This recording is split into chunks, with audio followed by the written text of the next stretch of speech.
Listen up. Most VA denials aren't permanent. They're just incomplete. The VA didn't say no to your claim. They said you didn't give us enough evidence to say yes. I see this every day. A veteran gets a letter, sees denied, and wants to give up. They think the fight is over. But listen, about 70% of those denials have the same fixable problems, the same missing pieces that you can provide.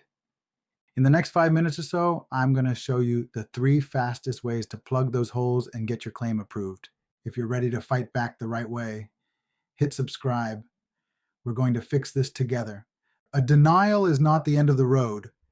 It's feedback, brutal, bureaucratic feedback, but feedback nonetheless.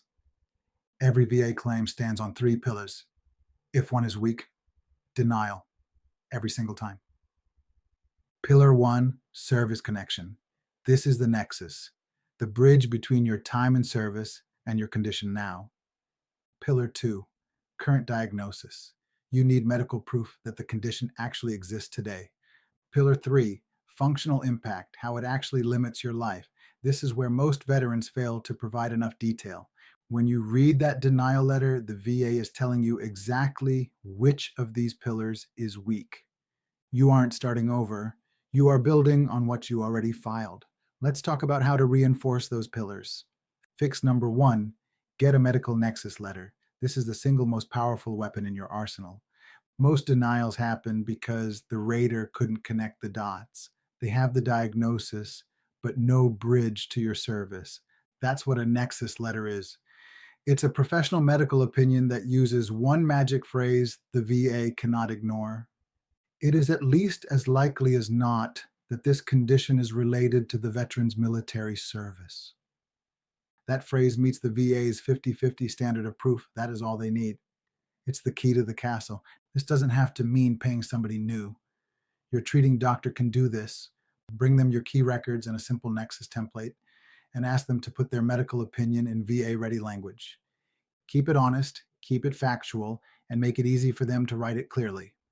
Fix number 2, the detailed personal statement. This costs you $0, but it requires brutal honesty. Medical records only capture snapshots, usually on your good days when you're sitting in a waiting room. They don't show the VA what your life looks like when the cameras are off. They don't see the struggle at 3 a.m. Don't just say, my back hurts. Say, I can't lift my daughter anymore without sharp pain. Be specific about your limitations. Don't just say, I'm depressed. Say, I've stopped going to family barbecues because the noise triggers my anxiety. Functional loss is the rating. Then get buddy statements. When your battle buddy writes a statement backing you up, it creates a pattern. The VA can ignore one person, but it's much harder to ignore 4 people telling the same story. Fast isn't smart. Clear is smart. Fix number 3, request a new C&P exam. We've all been there. The 15-minute exam with a generic doctor, a report that says mild symptoms when you can barely walk. You do not have to accept a bad exam. Demand better. If the examiner didn't ask about your worst days or ignored your records, you challenge it immediately, period. Here's what you do. File a supplemental claim. The VA is legally required to review new and relevant evidence. This is your chance. Write a statement that says, the examiner did not review my records and failed to observe me during a flare-up. Be professional and specific. You give them the roadmap to an approval. You tell them exactly why the last evaluation was wrong. Stay ready.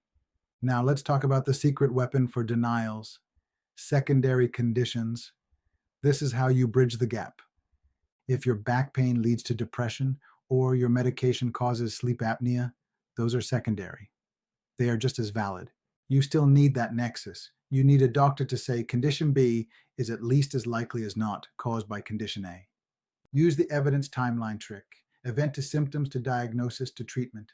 Label your evidence E1, E2, E3. Make it impossible for the rater to miss. Clarity before you file. Raters don't deny people, they deny gaps. Fill the gaps. Remember the 3-part test. Diagnosis plus nexus plus functional loss. Rating. It's a math problem, not a lottery. The system is a beast, but it's a beatable beast. Denials aren't permanent, they're just incomplete. Stay in the fight. My goal is never to mislead, only to empower you with accurate, honest, and actionable information. Now go fix that claim. You've got this.